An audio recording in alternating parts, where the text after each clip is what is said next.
Super. Eh ben, bienvenue à la librairie Utopia, qu'on remercie de nous accueillir dans le 5e arrondissement de Paris pour échanger avec le journaliste Arthur Nazareth. Bonjour Arthur, tu es journaliste politique, tu as longtemps couvert les Verts, la gauche ou les Verts, tu nous diras ça. La gauche et les Verts au journal du dimanche, avant les grands changements que le JDD a connu avec l'arrivée notamment de Vincent Bolloré et de Geoffrey Lejeune l'année dernière. Aujourd'hui, tu es journaliste sur les questions d'énergie et de climat chez Politico. Tu as écrit plusieurs livres, dont un premier sur l'histoire d'écologie politique. Plus récemment, en avril, à l'occasion des 50 ans de l'élection présidentielle de 1974, tu as écrit ce livre sur René Dumont, le prophète qui avait raison. Et donc, ce que je te propose, c'est peut-être de te présenter et de nous dire pourquoi tu as eu envie d'écrire ce livre qui est sorti il y a seulement 2 mois. Oui, alors me présenter, vous l'avez très bien fait, donc je n'ai pas grand-chose à rajouter, sauf si vous avez des questions, j'y répondrai bien sûr avec plaisir. Le livre, si je la fais un peu dans la version longue, disons que j'ai écrit un premier livre qui s'appelle Une histoire de l'écologie politique, de René Dumont à nos jours. À l'époque, nos jours, c'était Nicolas Hulot quand il était ministre. Et en gros, donc forcément, René Dumont, c'était le prologue du livre, puisque je commençais par ces années-là, même si je remontais un peu avant pour expliquer. Et j'avais quand même fait beaucoup, beaucoup de recherches et j'étais assez frustré de n'en faire qu'un petit passage du livre. Et il faisait partie dans ce livre des quelques personnages qui m'avaient marqué profondément. Il y avait lui, il y avait, je ne sais même pas si j'en parle dans le livre, mais je m'étais documenté sur elle, il y avait Françoise Daubonne, il y avait le mathématicien Alexandre Grothendieck, et aussi Jacques Paris, je ne sais jamais si je peux mettre un 2, mais je crois qu'il n'y en a pas, Jacques Paris de Bollardière, il n'y a pas le là, c'est ça. Et donc, c'était quatre ou cinq personnages qui avaient été très marquants dans ce livre. Et je me suis dit que je serais de creuser un jour ou l'autre. Voilà. Et puis là, à l'occasion donc, des 50 ans de la campagne de René Dumont, j'ai eu envie de faire ce livre parce que je trouvais que sa campagne était extrêmement vivante, qu'elle était extrêmement annonciatrice de beaucoup de choses, que c'était un peu Don't Look Up avant l'heure. Et donc, je me suis lancé là-dedans. Et si je dois être extrêmement honnête, au début, j'envisageais plutôt de faire un documentaire. Un documentaire donc pour la télé. J'avais trouvé une boîte de prod, on n'a pas trouvé malheureusement de diffuseur, mais pour vous dire que la campagne, elle est très vivante, elle est très incarnée. Et si vous allez aujourd'hui sur le site de l'INA, vous pouvez très vite retrouver des vidéos de René Dumont en campagne. Bien sûr, il y a les vidéos de la campagne officielle qui sont déjà en soi intéressantes, parce que le verre d'eau, par exemple, c'est pendant la campagne officielle. Mais il y a aussi des moments assez savoureux de campagne à Fos-sur-Mer, dans le Larzac ou à Fessenheim. Donc voilà, le personnage m'avait donné envie de gratter un peu plus que ce que je n'avais pu faire. Ah ben super, du coup, on va gratter ensemble. L'idée, c'est vraiment que ceux qui sont en ligne et ceux qui sont à la salle, n'hésitez pas à poser des questions assez rapidement. Alors, en tout cas, moi, j'en ai préparé un certain nombre, mais si vous avez une question, n'hésitez pas à le faire savoir. Et effectivement, ce qui est intéressant, c'est que dans ton livre, il nous plonge un peu dans les arcanes de l'élection présidentielle de 1974. Cette élection, elle a quelques points communs avec le contexte politique qu'on connaît, puisque c'était une élection qui n'était pas prévue, Mhm. puisqu'elle fait suite au décès du président Pompidou le 2 avril 74. C'est une campagne extrêmement courte, comme on connaît en ce moment, euh, une campagne de 3 semaines. Mhm. Et c'est une campagne, et moi je ne me rendais pas forcément compte déjà, mais la télévision avait déjà fait son entrée dans les foyers, pas de la même manière qu'aujourd'hui, mais c'était plus de 80% 82%, ouais. des foyers qui étaient équipés d'une télévision et un peu comme ça, on avait commencé à le voir aux États-Unis. Et je sais plus quelle est la première campagne américaine où la télévision, mais je crois eux avaient déjà un petit peu en avance. Mais la télévision prend une place dans cette campagne et René Dumont va s'en emparer et tu détailles plusieurs fois un peu comment ces prestations télévisuelles ont un impact. Et globalement, dans le quatrième de couverture, tu expliques que cette campagne, tu as eu envie de la décortiquer parce que justement, elle était prémonitoire. Et donc, justement, en quoi elle est prémonitoire, cette campagne, de ce que peut être l'écologie et de ce qui est aussi devenu la politique depuis 50 ans. Alors, il y a beaucoup de thèmes, et peut-être qu'il faudra après que j'introduise, entre guillemets, qui est René Dumont, c'est ça que je n'ai pas présenté le personnage, mais c'est avant tout son parcours qui m'a donné Donc, envie de... on peut commencer, si tu veux, par René Dumont, puis après Ouais, la alors, prédénition, dans le ah, sens que tu... alors, quelques mots sur René Dumont, c'est qu'au moment où la campagne commence, c'est-à-dire la minute qui suit le décès de Pompidou, René Dumont est à milieu d'imaginons qu'il va être le candidat. À l'époque, c'est un agronome qui est demandé par le gouvernement pour venir faire des voyages d'études, et il se trouve que là, il est en Hongrie, d'abord à Alger, pour un colloque, et ensuite,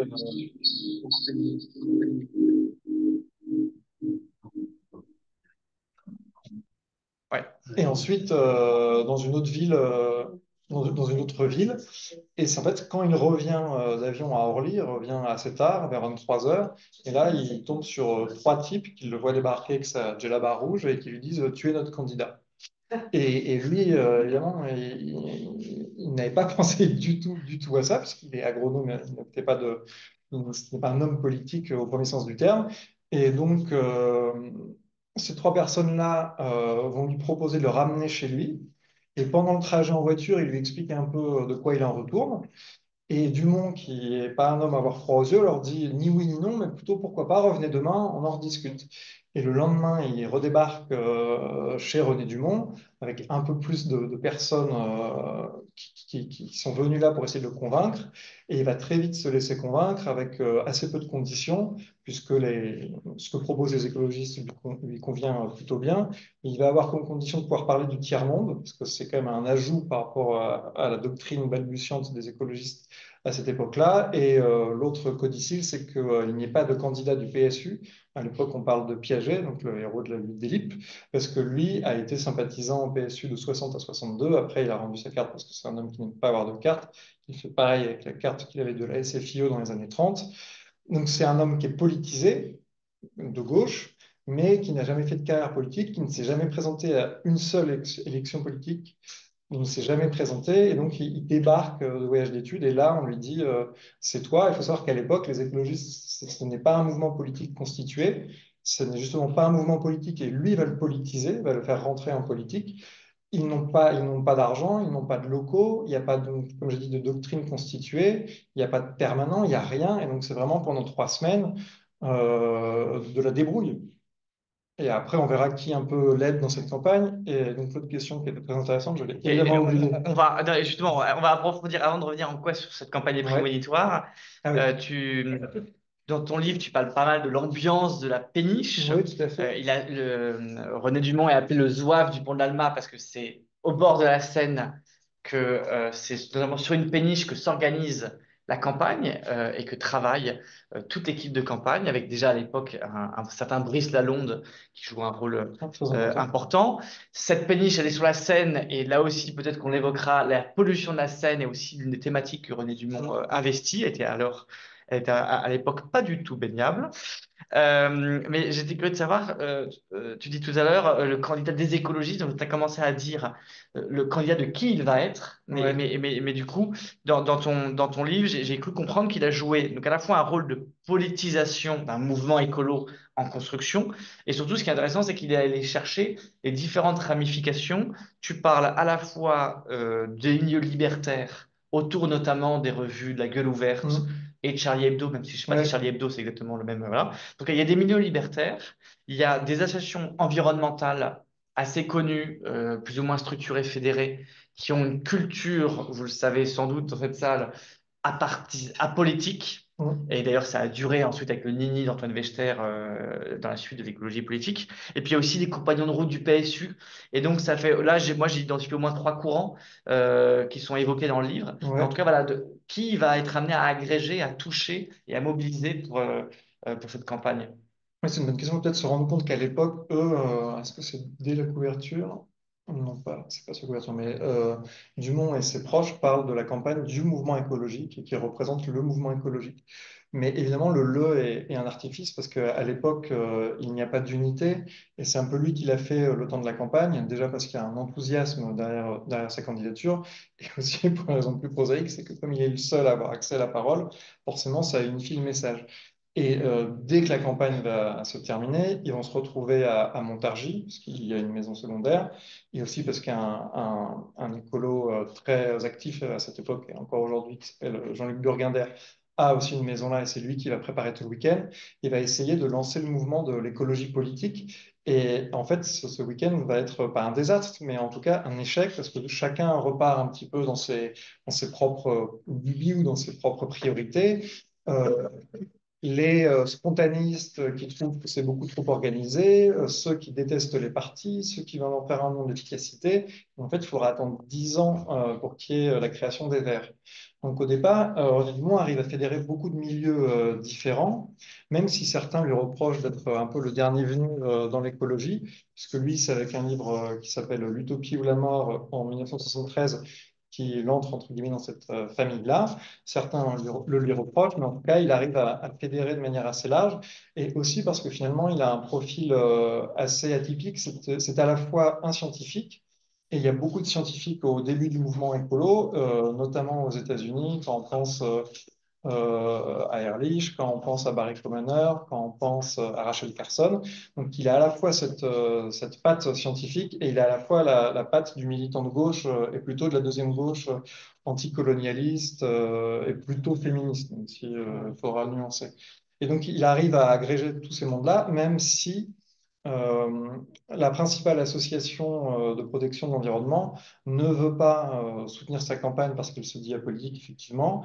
Et alors ça, il y a un texte de Claude-Marie Vadreau qui est dans ce livre-là, où en gros, il explique que c'est pas grave, ça va permettre de dynamiter la branche conservatrice du mouvement, et quelque part, ça va élaguer les méchants conservateurs qui resteront sur le côté et eux qui vont pouvoir avancer. Alors, il faut savoir qu'effectivement, s'ils se présentent, c'est parce que les associations écologistes se sentent pas écoutées, voire méprisées.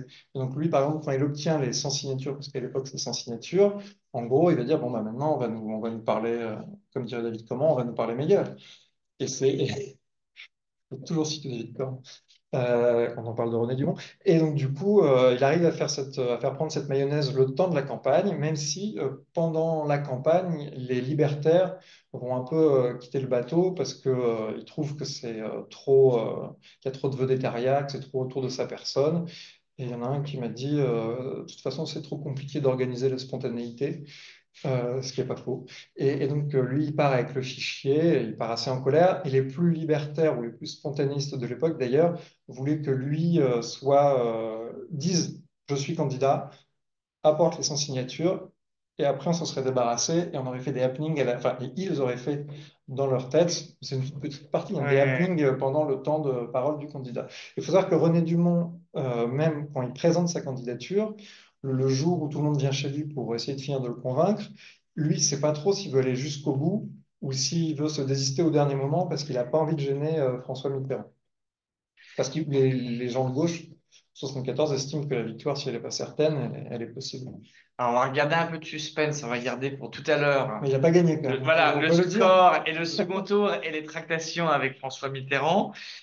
Si vous n'avez pas de questions tout de suite sur le personnage et le parcours de René Dumont, moi je mets de côté une question sur le fait c'est un homme de gauche, mais qui n'a pas été écolo au début de sa carrière. C'est un Non, agronome, voilà. exactement, ça c'est très important, mais on peut peut-être en dire un mot Ben après. voilà, en tout cas, Bah, c'est que tout à l'heure on parlait de L'Utopie ou la mort, qui est le livre qu'il fait en 1973, dans lequel il reconnaît s'être trompé entre guillemets toute sa vie, parce qu'en tant qu'agronome, certes, il était effectivement, il embrassait les causes de la gauche, mais il a toujours été productiviste.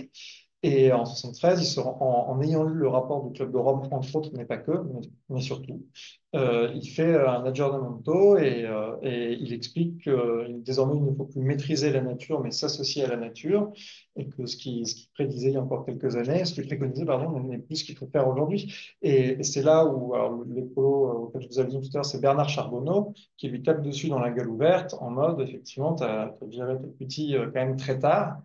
Et donc, toutes ces années-là, il est productiviste, mais aussi parce qu'en fait, René Dumont est agronome. Et pour lui, être agronome, ça veut dire nourrir le monde. Et donc, son obsession, c'est nourrir le monde. Et donc, c'est pour ça qu'il fait sa première biographie, parce qu'il a vécu longtemps, il a eu le temps d'en faire sa première autobiographie, pardon. Il a eu le temps d'en faire une deuxième, qui s'appelle Agronome de la faim, parce que c'est vraiment ce qui l'a guidé. Et donc, comme il pensait que pour nourrir le plus de monde possible, il fallait être le plus productiviste possible, c'est pour ça que jusqu'en 73, il est productiviste et que dans le livre donc, L'Utopie ou la mort, il reconnaît dans des termes très nets cette fourvoyée. Jusqu'en 73. Et là, Peut-être en tout 72, cas, mais voilà. Donc, raison pour laquelle le chapitre 3 de ton livre s'appelle René Dumont était mal parti. Moi, au début, j'ai cru que c'était que la campagne était mal partie, mais non, en fait, c'est vraiment que c'est quelqu'un dont une partie de la carrière professionnelle d'agronome l'a conduit à défendre des thèses très différentes que celles qu'il a ensuite prônées, avec une renommée internationale. Ils évoquent notamment les rencontres à Cuba ou en Chine. C'est parti des rares Français qui ont eu un lien avec la Chine, avec Fidel Castro et qui ont été reçus. Enfin, il y a plein d'exemples. Ce que je vous propose, s'il n'y a pas d'autres questions sur la personne, on peut peut-être s'intéresser aux idées et aux thématiques de campagne. Moi, j'ai appris plein de choses dans ce livre-là. Euh, Premièrement, effectivement, il y a ce que tu viens de dire, c'est que euh, en tant qu'agronome, la question de la faim, de la famine est centrale. Et d'ailleurs, on peut le retrouver dans sa fameuse phrase sur je bois ce verre d'eau. C'est qu'en fait, derrière la ressource en eau, il y a aussi la question de l'alimentation. Et derrière, il y a aussi la question de la surpopulation dont on pourrait évoquer. Donc, il y a tout ce registre de l'agronome avec des thématiques assez centrales pour l'écologie. Et moi aussi, ce qui m'a étonné à la lecture de ton livre, c'est comment un certain nombre d'autres thématiques sont encore complètement d'actualité et sont encore très prégnantes dans la société de 2024. Il est question globalement de pollution, on a parlé notamment de la pollution industrielle, la pollution de l'eau. Il y a la question d'une nouvelle société, une critique très forte des 30 glorieuses et il n'utilise pas le mot décroissance, je crois pas, en tout cas, je l'ai non, pas non, trouvé dans il est ton livre, mais précis. il parle de croissance zéro et il s'inscrit totalement dans le rapport du club de Rome, de Rome et il parle clairement il parle d'une société post-croissance. Et puis, il dénonce aussi l'emprise de la voiture très fortement dans les grandes années de la bagnole, les années Pompidou. Et voilà, je pourrais en lister d'autres, mais en tout cas, c'est déjà. Et donc, ça m'intéresse que tu nous dises comment il a fait vivre et qu'est-ce que ça voulait dire que de porter ces grandes thématiques d'un débat public d'une société qui, en 74, sortait des Trente Glorieuses, n'avait pas encore tout à fait sans doute subi ou commencé à subir le contre-coup de la première crise du pétrole qui était de 73 et comment ces idées-là ont imprégné, est-ce qu'ils ont eu un écho dans la société ou finalement très peu? Non, mais en fait, c'est ça, et même on pourrait en dézoomant encore plus, reprendre juste le mot écologie, qui à l'époque ne va pas de soi, et dans sa première intervention, il est obligé de le définir, de rappeler que c'est un concept qui date de 1866, et il va essayer de le populariser parce qu'à l'époque, on parle plutôt d'environnement ou de cadre de vie, pas d'écologie. Et bon, alors Dumont est à la fois un héritier et un prophète pour toutes les raisons que vous avez soulignées, et aussi un héritier, puisque donc il va hériter un peu des premières graines du mouvement écolo qui est disparate, mais aussi d'un environnement global où on commence à s'intéresser à ces questions-là. Alors, c'est d'abord né aux États-Unis, avec les penseurs que j'ai cités tout à l'heure, et d'autres. Par exemple, les Amis de la Terre, bah, c'est d'abord une association qui sera moteur dans la candidature de René Dumont, une association américaine. C'est Alain Hervé qui rencontre quelqu'un, qui revient en France fonder cet assaut, fonder aussi Le Sauvage, qui sera l'un des deux grands journaux écolos avec la gueule ouverte. Et voilà. Et donc, déjà, il y a ça. Et il y a aussi Pompidou, à l'époque, qui nomme Poujade comme, pas le poujadiste, l'autre, comme ministre, Pierre, Robert, oui, enfin, ouais, le futur maire de Dijon, qu'il nomme ministre de l'Environnement. Et Poujade fera un livre très intéressant qui s'appelle Le ministère de l'impossible, où il va raconter toutes les limites de ce ministère-là, en tout cas à sa création, et en étant très honnête sur les problèmes qu'il rencontre. Et Pompidou, lui, va faire un discours sur la morale de l'environnement à Chicago. Donc il y a tout ce, entre guillemets, si je peux me permettre, ce biotope, et Dumont en émane. Et Dumont va porter après dans la campagne le fer contre effectivement la bagnole, comme il dit, contre le patriarcat aussi un peu, contre le productivisme beaucoup. Sur la qualité de l'eau, il en parle à chaque déplacement, et aussi sur le nucléaire. Alors le nucléaire, il va prôner un moratoire. Lui, il est assez contre, mais c'est pas, on le retrouve dans les batailles contre le nucléaire qui ont existé en 71 et même un peu avant, on l'y retrouve pas. Mais il embrasse assez facilement ce combat-là. Alors, on pourra détailler un peu pour chacun. C'est ce que j'essaie de faire dans le livre, c'est de raconter au jour le jour sa campagne, mais de raconter aussi un petit peu les racines de chaque combat sur la voiture, les textes fondateurs d'André Gorz sur l'idéologie sociale de la bagnole, publié justement dans Le Sauvage. Sur l'eau, c'est quelque chose qui est assez intuitif chez lui, mais Commoner, par exemple, parle des problèmes d'eau, je crois que c'est enfin, c'est que enfin, bref, il en parle, c'est le plus important. Donc, ce que je veux dire, c'est qu'il s'inspire de beaucoup d'intellectuels qu'il cite tous dans, bah voilà, ce livre, je n'ai pas la même édition, mais qu'il cite tous dans L'Utopie ou la mort. Euh, alors, le nucléaire, à l'époque, c'est vraiment, je me fais un petit focus sur, par rapport aux différents thèmes cités. Sur celui-là, le nucléaire, c'est vraiment, ça va être l'épine dorsale ou le ciment du mouvement très disparate de la nébuleuse écolo, avec une première poche de contestation qui est en Alsace, à Fessenheim, et Dumont va s'y rendre. Mais c'est une contestation à l'alsacienne, c'est-à-dire avec des protestants plutôt bien mis, qui protestent devant l'église et puis Ah oui. qui pour acmer de leur contestation font un lâcher de ballon blanc et bleu. Mais cela dit, ça compte parce que toujours dans ce livre, il y a Danielle Fournier, qui est la veuve de Pierre Fournier. Je sais que monsieur a un livre sur Pierre Fournier à ses pieds. Euh, qui est la veuve qui va à Fessenheim avec le candidat et qui rend compte de ce moment de campagne de René Dumont. Et elle y était à la manif de 71, Daniel Fournier, avec son mari Pierre Fournier. Ils vont un peu s'en inspirer pour faire à leur sauce la première grande manif contre le nucléaire en 71 à Bugey, avec les mots d'ordre où ils reprennent en détournant un peu la BD l'an 01, on arrête tout, et c'est pas triste, enfin on les emmerde, on arrête tout, c'est pas triste. On On réfléchit et réfléchit. c'est Patrice, voilà, il me manquait quelque chose dans le triptyque, merci beaucoup. Et donc, eux, ils seront là-bas. Là-bas, il y a aussi Alexandre Grothendieck, dont on a parlé. Il y a le professeur Choron, il y a bien sûr Fournier. Et Fournier fera de cette manifestation-là l'acte de baptême de l'écologie politique, de l'écologie, pardon. Tous les mots sont importants. Acte de baptême de l'écologie parce que, en France, parce que c'est l'acte fondateur, et il n'y a pas le mot politique précisément parce qu'à cette époque-là, il n'est pas question de faire de la politique. Parce qu'on ne l'a pas dit, mais pour une grosse partie des écolos, la politique, c'est limite quelque chose de sale. À la gale ouverte, ils disent qu'ils veulent bien aider, un peu comme ils le peuvent, en tout cas soutenir la démarche de Dumont, mais que ça s'arrêtera à l'entrée des mairies. Ça n'ira pas plus loin. Et il y a beaucoup de gens qui pensent comme ça, et même Dumont n'est pas sûr, lui, de vouloir s'engager de façon très politique par la suite. Et ce qui est intéressant, c'est que sa campagne très courte en 3 semaines avec un score à la fin modeste, mais a Gardez la marqué, surprise. voilà, on va continuer de voir Marc, ben, ça vient d'être dit, à la fois politise le mouvement écologiste qui est en cours de construction. Et du coup, il devient l'une des figures. Et donc, on verra comment on peut appeler le rôle qu'il a. On abordera tout à l'heure l'héritage. Est-ce que c'est le père de l'écologie? Est-ce qu'il a été plutôt un vulgarisateur? Est-ce qu'il n'a pas été tout à fait un théoricien, contrairement à Illich ou André Gortz et d'autres? En tout cas, sa campagne, si on peut revenir sur deux, trois choses, elle est marquante. Premièrement, dans le chapitre 7, tu parles notamment des éclatants soutiens dont il dispose. Ça, c'est son expression, mais D'accord, c'est ouais. la sienne, ok. Et Parce que, effectivement, pardon, parce qu'il y a un hiatus quelque part entre l'image qu'il va avoir et la façon dont on va parler de lui dans les journaux. Donc, je commence le livre sur un texte de Desproges dans l'Aurore.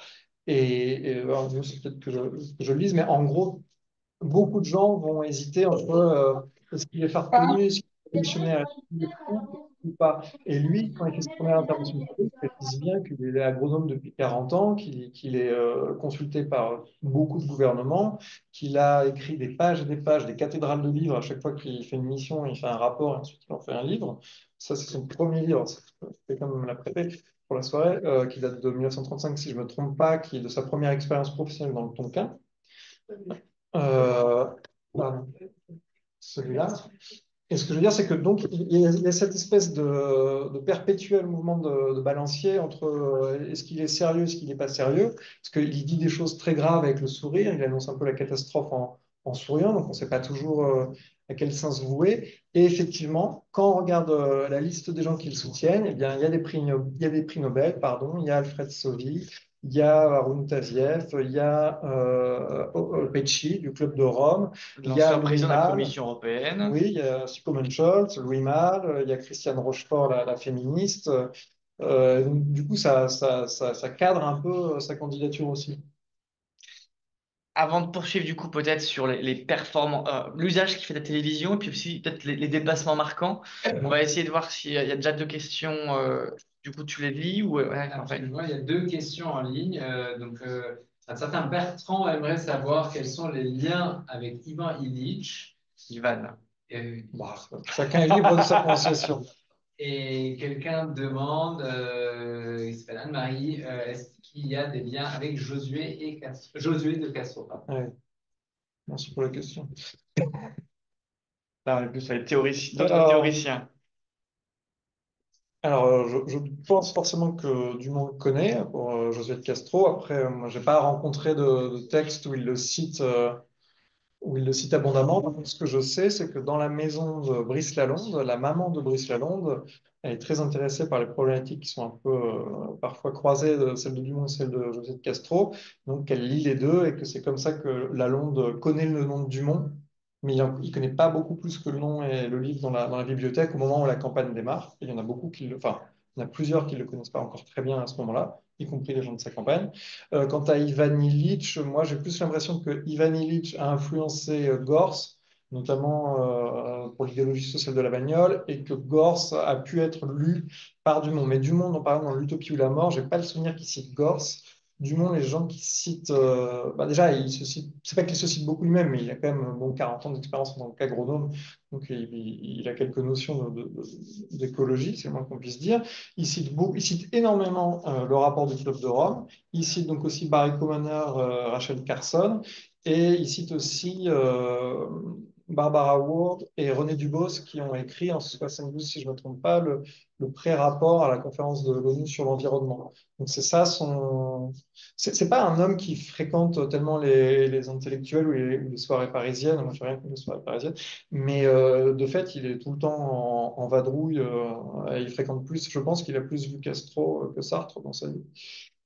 Mais voilà. Et d'ailleurs, quand il revient en France à l'aéroport début avril 74, il Ouais. revient d'un séjour long. Une semaine, je crois. D'accord. Ouais. D'accord. Ouais. Il revient pas en France après des mois en dehors de. D'accord. Mais quand on regarde une cartographie, alors elle est dans un de ses livres, ou plutôt dans un livre qui, je crois, Cartala, un des derniers livres où des gens lui font hommage. Et quand on voit là où il a été dans le monde, enfin, il a sillonné absolument tous les pays en développement, tous les pays socialistes. Soit à l'invitation, effectivement, plusieurs fois en Chine, ce qui est très rare à ce moment-là, plusieurs fois à Cuba, jusqu'à ce qu'il se fâche avec Castro et que Castro jette sa casquette par terre. Il dit bah, si c'est un Cubain, c'est 5 ans de prison, mais pour un Français, ça va, j'ai pu rentrer en France. Et après, du coup, il sera accusé d'être de mèche avec un Cubain qui sera un informateur de la CIA. Enfin, comme Castro ne l'aime plus, il essaie un peu de souiller son prestige. Et voilà. En tout cas, le livre est riche. Il y a plein de zooms sur les thématiques. Si vous avez envie de poser des questions, n'hésitez pas. Et notamment la question du Larzac. On est dans une période un peu post-Larzac. Mais globalement, sur cette campagne, euh, qu'est-ce que cette première campagne écologiste et élection présidentielle dit dans la façon de la faire? Euh, qu'est-ce qui, je crois qu'il y avait pas mal de déplacements thématiques. Alors, Ouais, c'est à la fois un grand classique. En même temps, moi, j'ai l'impression que les écologistes ont un peu gardé ça. Donc, j'étais c'est curieux possible. d'avoir le regard du journaliste politique à la fois sur la façon dont il a fait cette première campagne en s'emparant notamment de la télévision et aussi comment peut-être cette façon de faire, faire de la politique pour un écologiste a eu un héritage, a laissé une trace dans ceux qui ont poursuivi le combat dans cette grande famille de l'écologie Non, ce qui est politique. sûr, c'est que c'est une campagne vraiment de débrouille et de bidouille. Et donc même, on a parlé de la péniche, qui est une vieille péniche. C'est pas une péniche parfaite. Elle prend le vent de toutes parts. Les papiers s'envolent, les papiers sont perdus. C'est pas très pratique d'y travailler. Au final, le côté administratif, ils vont mettre un bus impérial anglais sur le quai. Et les gens vont travailler un peu là. Comme on a dit tout à l'heure, il n'y a pas de permanent, il y a personne, et les gens viennent quand ils peuvent, après leur travail, il y a pas mal de jeunes qui filent un petit coup de main. Enfin, c'est vraiment ça. Et après, en fait, dès le début, ils se disent, voilà, nous, notre force de frappe, ça va être la télé, parce qu'on n'y avait pas accès, on va y avoir accès. Et c'est sûr qu'en faisant des meetings, on n'aura jamais 10 000 personnes, et ainsi de suite. Donc, ils vont vraiment prendre très au sérieux les passages télé.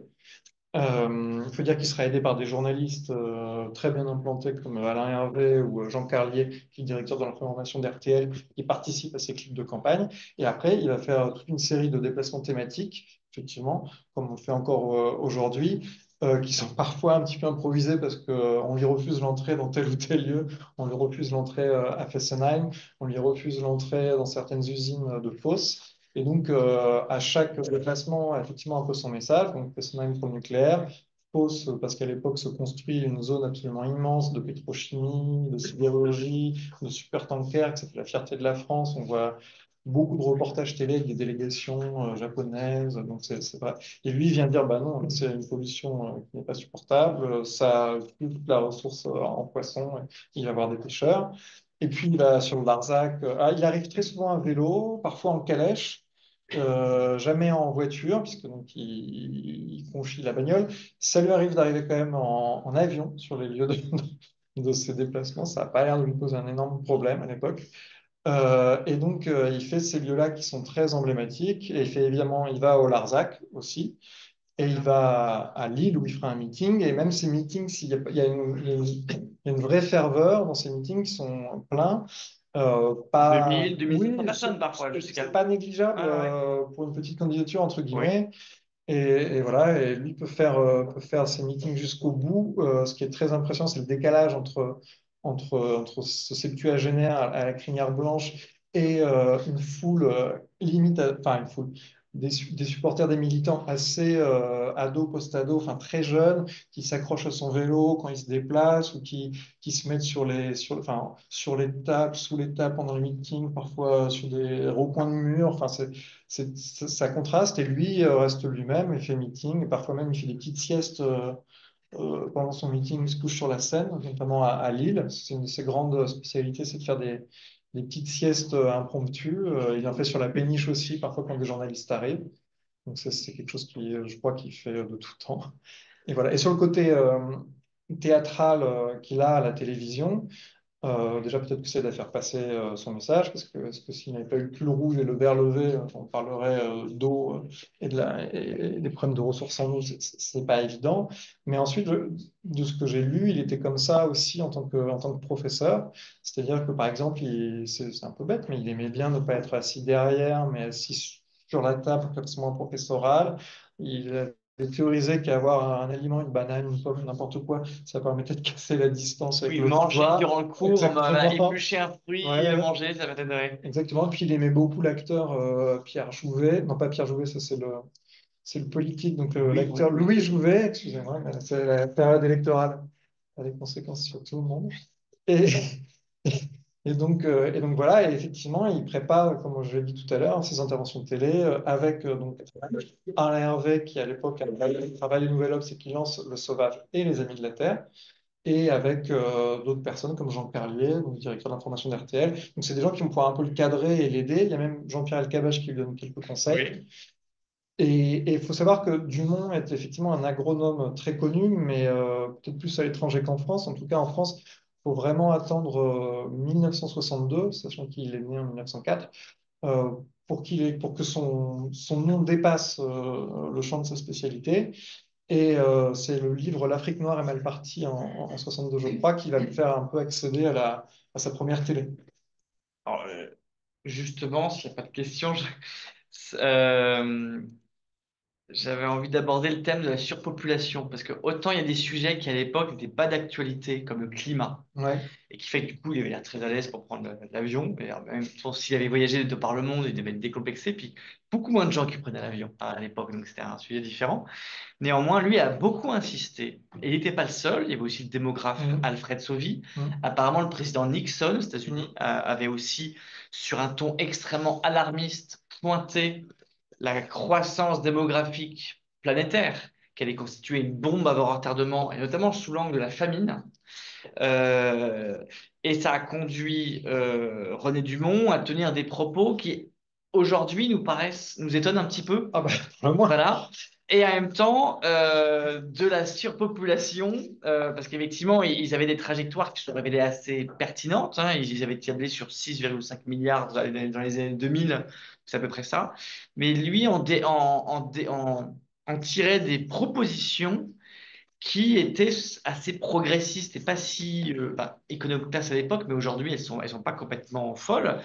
Face à cette menace, il préconisait le développement de la contraception, la baisse des allocations familiales à partir du deuxième enfant, l'interruption volontaire de grossesse avec l'accord des femmes, conditionnée à l'accord des femmes, parce qu'il avait vraiment un discours anti-patriarcat et relativement féministe. Et donc, du coup, quel regard le journaliste d'aujourd'hui porte sur cette question de la surpopulation? Non, mais déjà, contrairement à aujourd'hui, même si dans le monde, l'autre jour, j'ai mis un papier de, je crois, le Foucard là-dessus, mais sinon, on n'en parle plus beaucoup, en tout cas en France.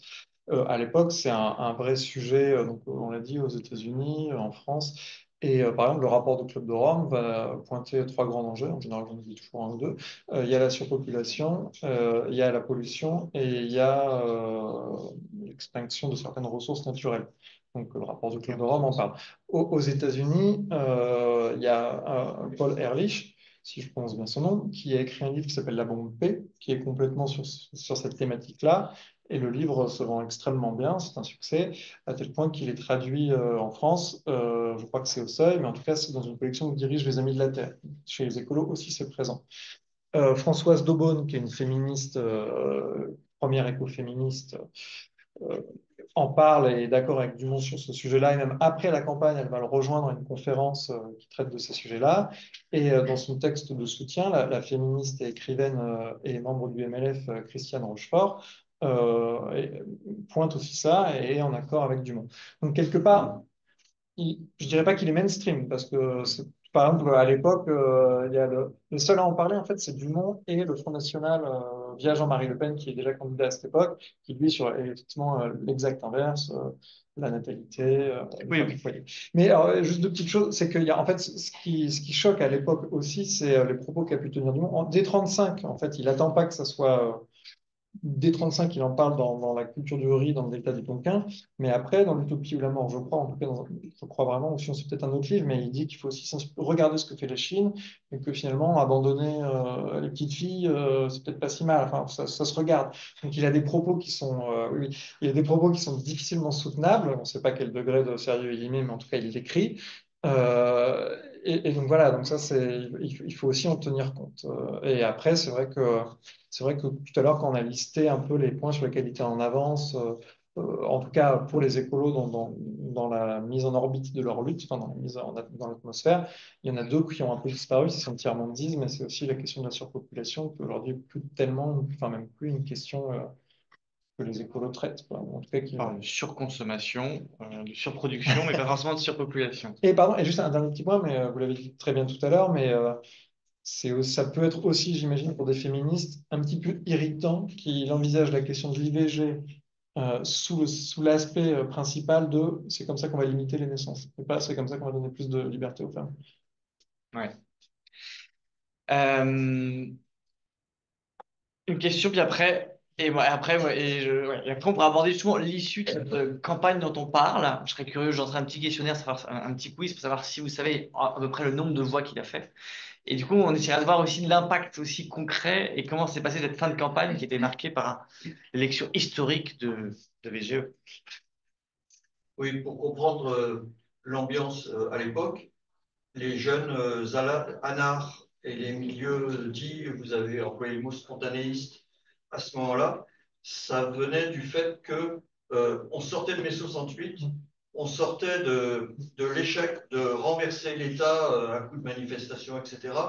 Et à ce moment-là, il y a toute une jeunesse qui s'est dit, il y a une solution, il faut quitter la ville, il faut se barrer à la campagne, et ça a été un énorme mouvement de retour à la terre. Moi, j'étais avec Pierre Fournier, je l'ai rencontré en juillet 72, et Pierre Fournier, lui aussi, il ne pensait pas créer un parti politique. Quand il va s'installer à côté du GIN, à Outre-Chaise, c'est dans l'idée de créer une communauté. Oui, bien sûr. Et donc, il y avait toute une tendance écolo qui disait à René Dumont, bon, ben, c'est peut-être pas mal de squatter la télé pour faire un peu le clown et pour faire connaître la cause, mais nous, on n'est pas d'accord avec la presse, c'est-à-dire que ça débouche sur un parti politique.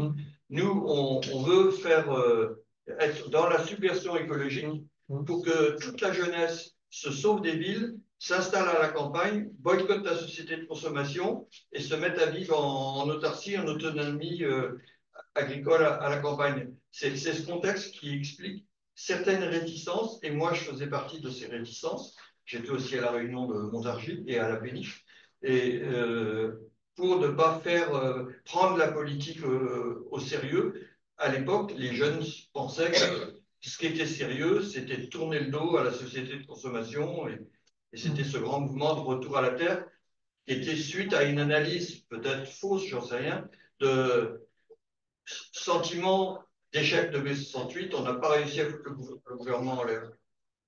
Non, non, c'est très très vrai, c'est très intéressant. Et effectivement, Fournier, comme vous le dites, il commence par délocaliser entre guillemets sa rédaction c'est dans La Gueule ouverte justement de Fournier, même si il est mort entre-temps, que Burgander, pardon, fera comme critique à Dumont de ne pas avoir parlé de s'être trop recentré entre guillemets, si je prends le mot d'aujourd'hui, ce qui est assez hallucinant quand on voit sa campagne. Enfin, c'est pas le principal reproche qui vient à la bouche, mais en gros, il reproche d'être trop recentré, de n'avoir pas assez parlé de la vie communautaire, pas assez des vaccins, puisqu'à l'époque, il y a quand même une question sur les vaccins de la part par exemple, des lecteurs de la Gueule ouverte, et pas assez parlé de bio.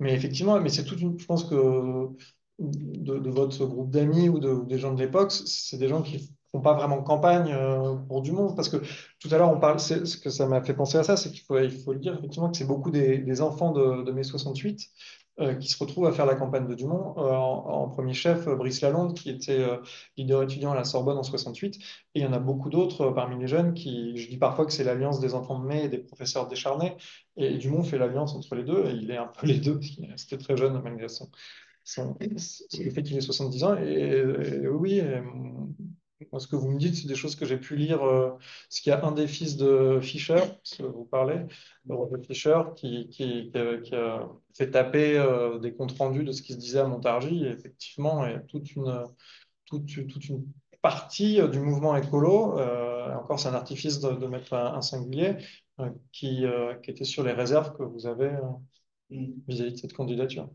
Il y a un petit truc marrant, c'est que dès les années 60, il y a le comité de sauvegarde de la plaine du Rhin et de Fessenheim Oui. qui a l'idée de faire venir René Dumont.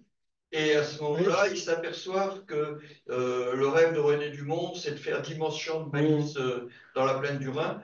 Et ils vont pas l'inviter parce qu'ils vont dire, ah ben celui-là, c'est pas un écolo, c'est un productiviste. Bah Donc ouais. on ne fait pas venir. Et quand il y va, en fait, celui qui lui sert de chauffeur, c'est Antoine Wechter. Et donc, je l'ai eu pour le bouquin, et il m'a dit que dans la voiture, il avait effectivement reproché ce passé-là, voilà, et ces intentions-là de Dumont en Alsace. Mais oui, oui, il a fait ça. C'est quelqu'un qui était un compagnon de route, entre guillemets, de la deuxième gauche, même si, ou du PSU.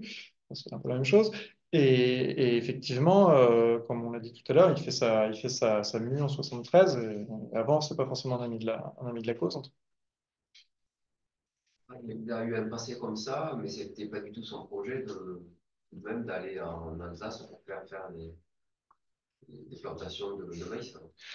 Alors, je sais pas si moi, dans mon souvenir, je sais pas si c'est des plantations de maïs, si monsieur le dit, je lui fais confiance. Juste, il avait l'idée je sais qu'il allait en Alsace en préconisant des solutions qui étaient totalement antagoniques avec celles que préconisaient les écolos, et que quand il est revenu plus tard, Wechter lui a fait remarquer et Dumont l'a reconnu. Mais voilà. Après, j'en sais pas beaucoup plus sur le passif alsacien de René Dumont.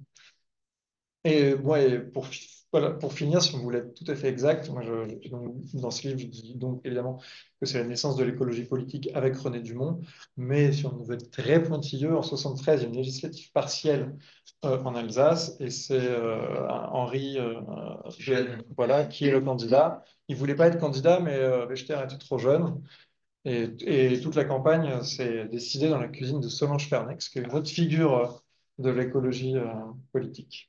C'est à cause de ça que j'ai amené ces deux livres. Ah ben je les ai à la maison, hein. Parce que dans ces deux livres, il y a ce que vous ne citez pas. Oui. Vous citez Henri Gène pour les législatives, mais Frémion Frémion, je le et cite.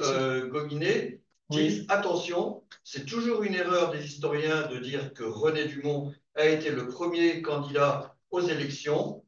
En 1965, le premier candidat, il s'appelle Jean Pignereau. C'est signalé Ah, oui. page 100 par Yves Frémion, c'est signalé page 133 par Gominet.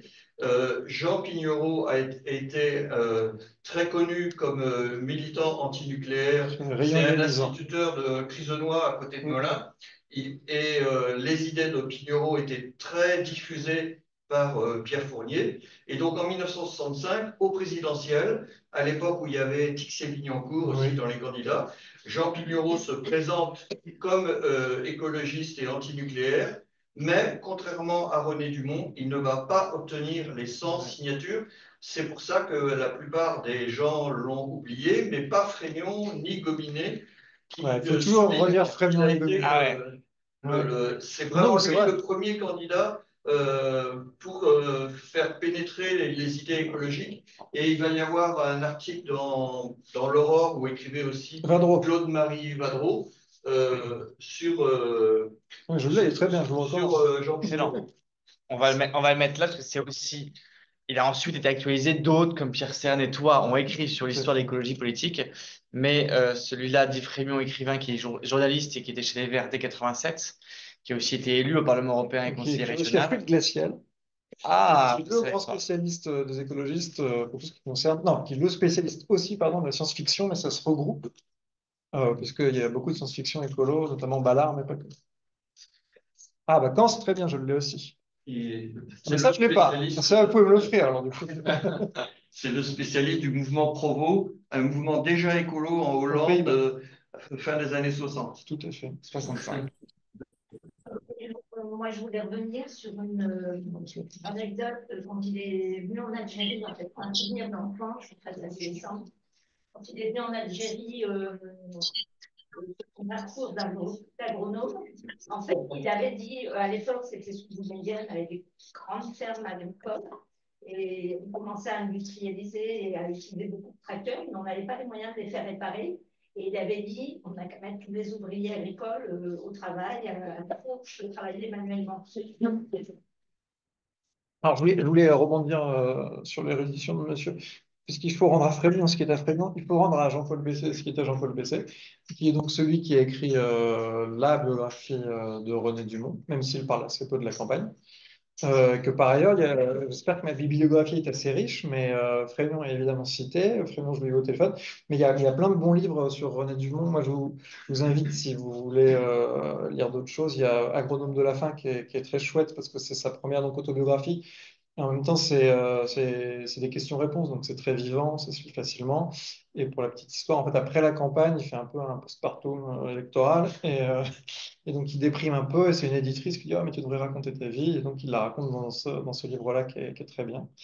Euh, et celui-ci, parce que vous me l'avez mis gentiment sur l'aventure, à vous de choisir. Donc, en fait, ça, c'est un recueil de textes, un peu de briques et de braques, mais très intéressant.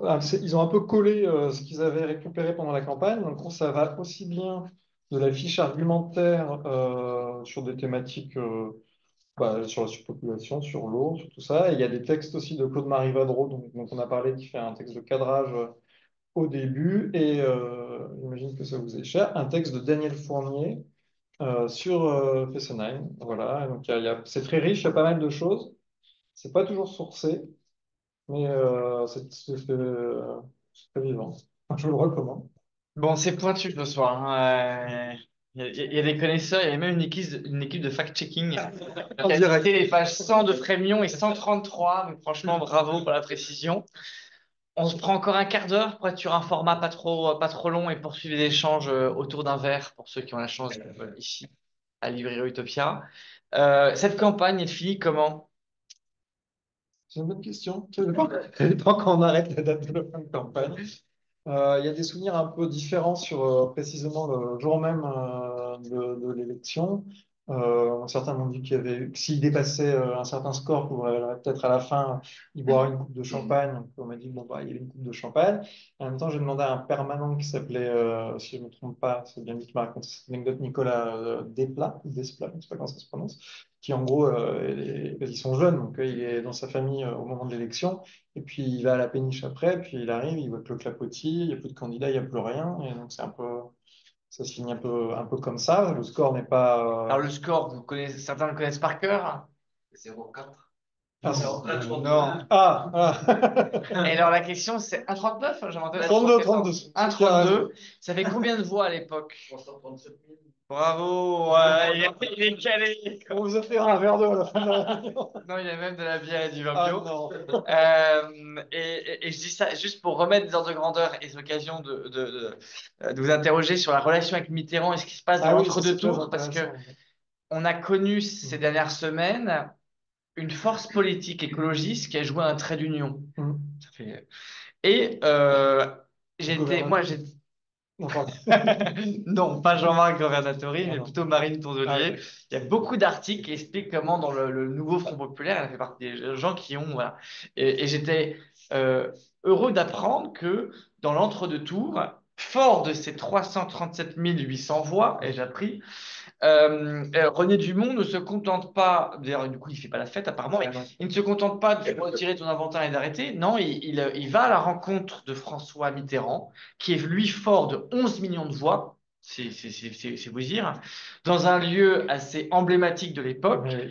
et qu'ils ont une rencontre qui se veut discrète, mais qui est moins discrète que prévu, Il y a puisque des caméras. Mitterrand a calculé son coût. Et il y a une question aussi de questionnaire. Oui, non, alors il y a plusieurs choses.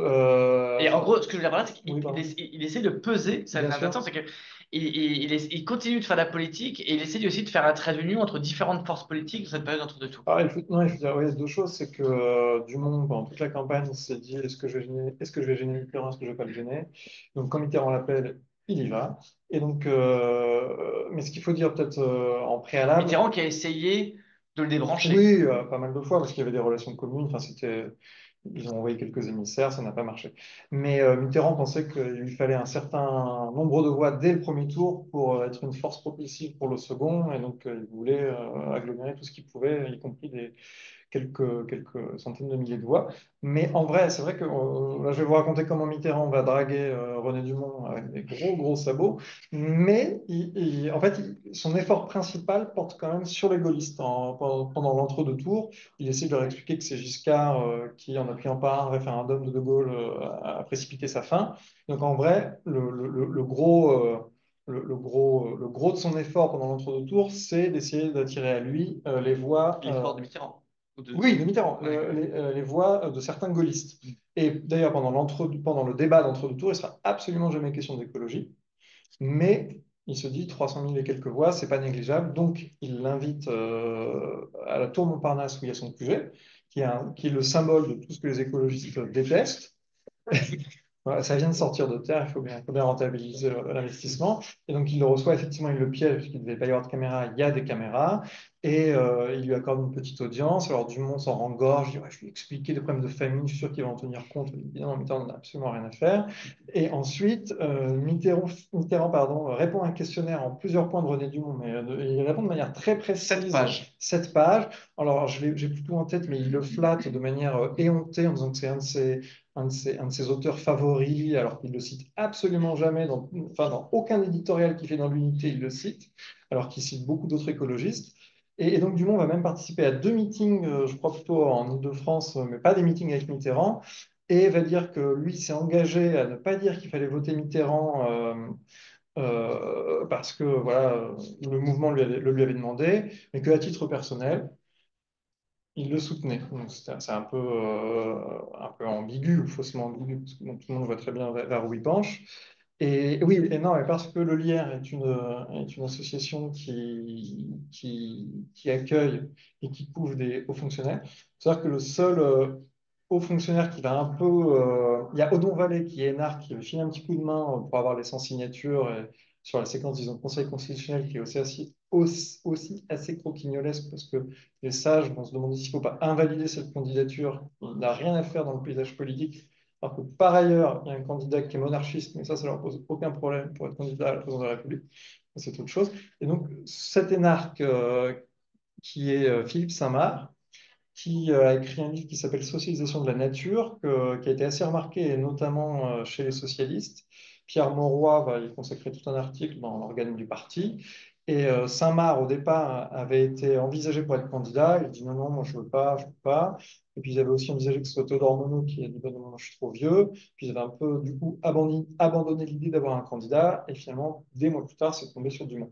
Donc Saint-Marc, il soutient Dumont, juste enfin, voilà, par sa signature. Et ensuite, pendant l'entre-deux-tours, comme il n'aime vraiment pas Mitterrand, c'est lui qui va faire l'ersatz de programme de Valéry Giscard d'Estaing, mais sans le dire. Ce qui lui permet après, dans le monde, quand on l'interroge, de dire que c'est vraiment un bon programme. Donc voilà. Je ne sais pas s'il y a des questions en ligne, je ne sais pas s'il y a des questions ici. Moi, pour aller vers la conclusion, moi, j'étais curieux de savoir du coup quel est l'héritage pour le journaliste qui du coup à la fois a écrit un livre sur l'histoire de l'écologie politique pour écrire ce livre, a lu tous les autres Mais presque. et a fait un zoom sur le personnage qui est René Dumont et sur cette campagne prophétique, où le terme c'est plutôt il y a un mouvement candide, il y a un mouvement candide et essentiel, euh, immature et visionnaire. Et cette campagne, c'est la première fois que ce mouvement candide et essentiel, qui est le mouvement écolo, immature et visionnaire, se confronte pour la première fois à l'élection présidentielle. Et en la personne de René Dumont.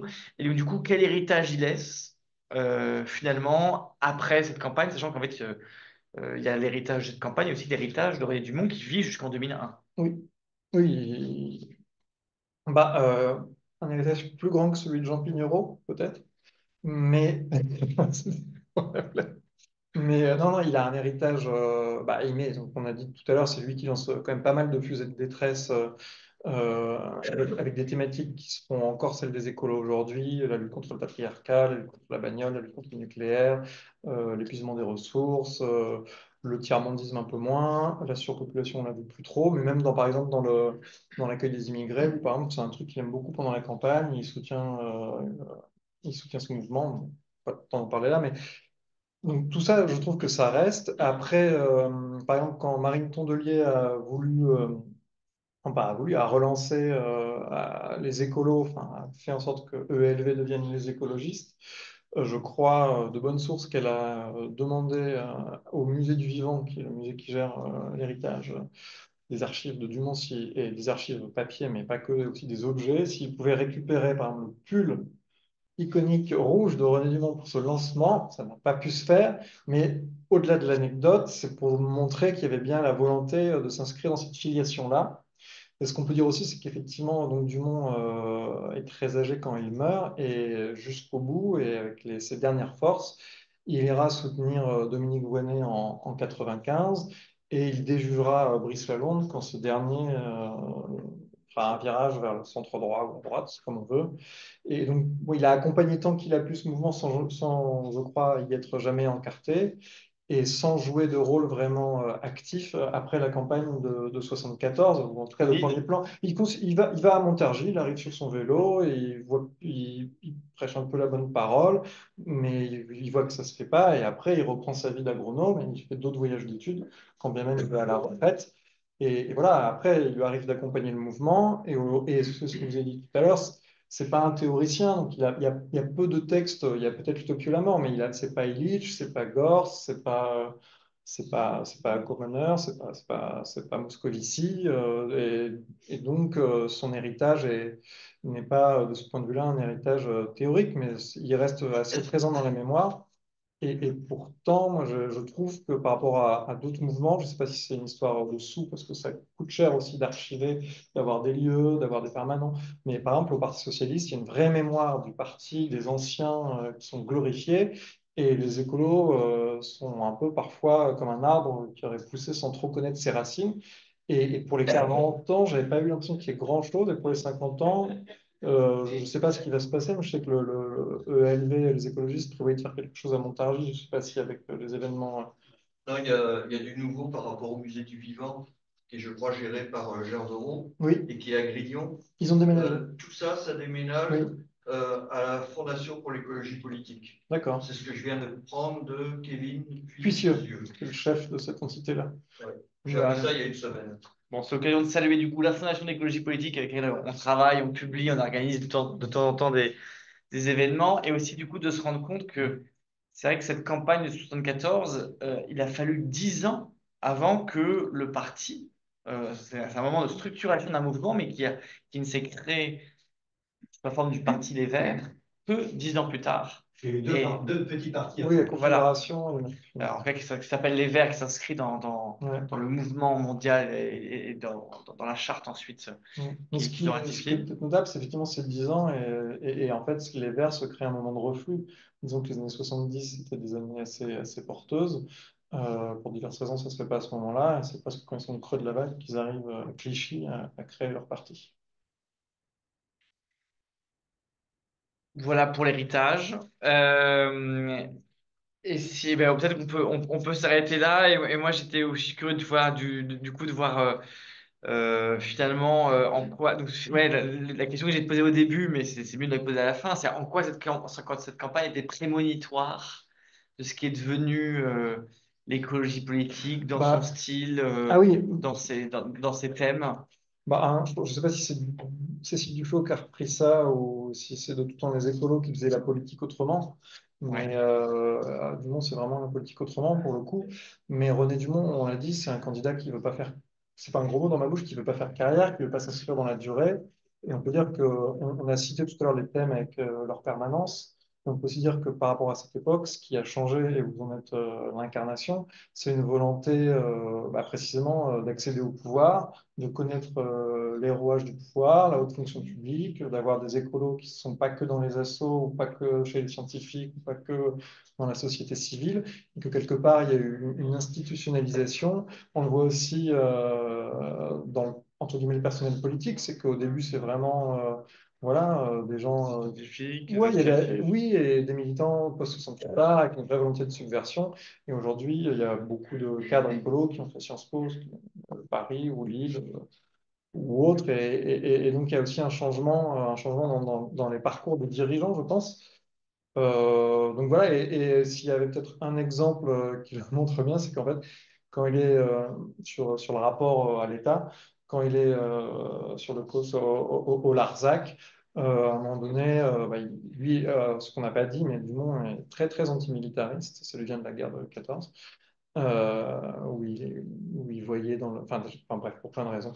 Et, et on lui demande ce qu'il ferait de l'armée s'il était au pouvoir. Et là, il ne veut pas trop répondre. Et donc, il dit, bah, ce serait mon premier référendum. Mais on sent bien qu'aujourd'hui, le discours écolo a évolué là-dessus. Mais c'est vrai que c'est un point sensible. Parce que, par exemple, quand Eva Joly avait dit, ne serait-ce que le fait qu'il fallait que le défi militaire devienne un défi des citoyens. Les écolos, on avait pris pendant des semaines d'écolo bashing 2012. en 2012. Si on prend la question militaire, c'est une bonne question pour se rendre compte de la prise en compte du pouvoir et du fait que peut-être aujourd'hui les écolos, depuis quelques années, n'ont plus le pouvoir honteux et que donc ils vont gaiement à l'assaut des villes et des métropoles. Parce qu'au niveau national, on fait 3% des inscrits à l'européenne.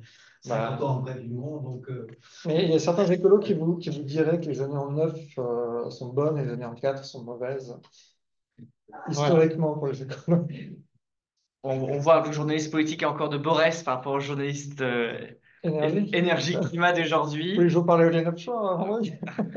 On va poursuivre de façon informelle pour ceux qui sont là. On remercie à ceux qui nous ont suivis en ligne d'avoir suivi. Puis ça fera un replay de qualité. Et encore un grand merci à Merci Arthur à vous. Nazaret d'être venu nous parler du prophète qui avait raison, la campagne 74 de René Dumont. Merci.